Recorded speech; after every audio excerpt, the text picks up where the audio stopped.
everybody, welcome back to my YouTube channel. My name is Sophia and I'm really excited that you decided to join me again today.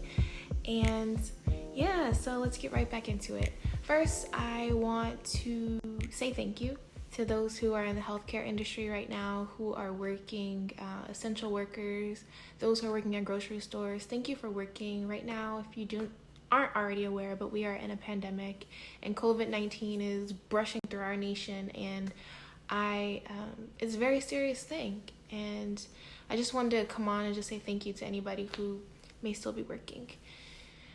The other thing that I wanted to address was what I wanted to talk about today. So today we're going to be talking about my application process. So if you're applying to optometry school, you know we use this thing called OPTOMCAS. The OPTOMCAS is the application system, and I really just wanted to talk about some of the things that I did, give you guys about 3 quick tips that you guys can take with you at every single duck in a row or in the row prior to the application cycle even opening. So that's tip number 1. I also created a timeline. So in September of the year before my cycle, my OptometCast cycle opened. In September, okay, I'm applying to these schools. So I created a list, I created a tier. And then in December, I asked for all of my letters of recommendation and I checked on them in January. So I had a really strict timeline on how I was going to get all of that done. The only thing that I didn't do prior to my cycle was take my OAT. I took my OAT on August 3rd, and that was okay because I wasn't able to apply, until, actually that's not true.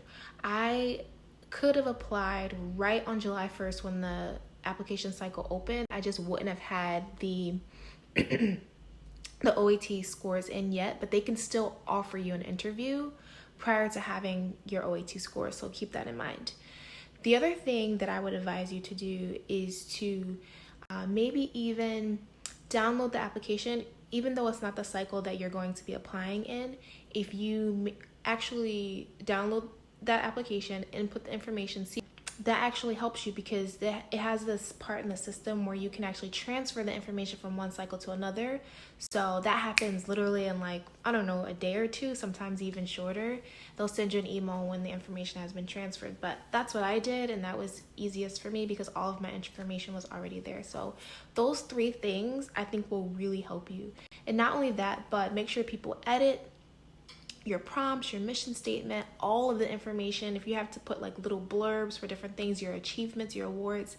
And okay, so 4 tips. So one of the things that I think also really helped me is that even if you're not the type of person that has a lot of achievements or awards, I know I didn't have too many.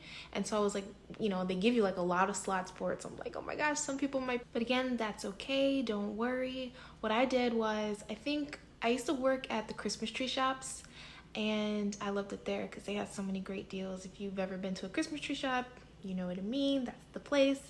But I got Employee of the Month one time, and I put that as one of my achievements and my accomplishments, and I put down what that meant to me and why that meant so much to me. And it was something as small as that, but put that in there as an achievement, an award, or I think recognition or something like that, because that counts. They look for things like that. Those little things matter because it shows that you have compassion for people. Me getting Employee of the Month shows that I had compassion for my customers and different things like that. So don't forget those little things, okay? And so that's all I really wanted to come on here and talk about. I really just wanted to give you guys some tips and some insight, to what I did in my application journey. So that's what I did to really help my application stand out. And just making sure you have everything in a row and make sure that you're filling out every little space and you're proofreading every little thing. And I was so excited when I got my first interview.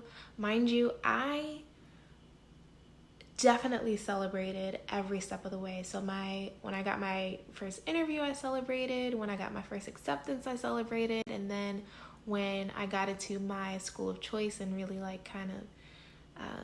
decided where I wanted to go, I celebrated again. I had a huge party. So celebrate these little wins, celebrate, this time, and enjoy this journey that you have of, applying to whatever school, because I think that all of these tips are applicable to any professional program, graduate program, medical school program. So again, thank you for tuning into my channel. Please don't forget to like, comment, and subscribe. And I would really love that. So anything that you guys want me to talk about in terms of optometry school or SUNY optometry or the master's program or anything that you heard today, please let me know, and I will be glad to share that with you personally or via the channel. And I hope to see you guys again.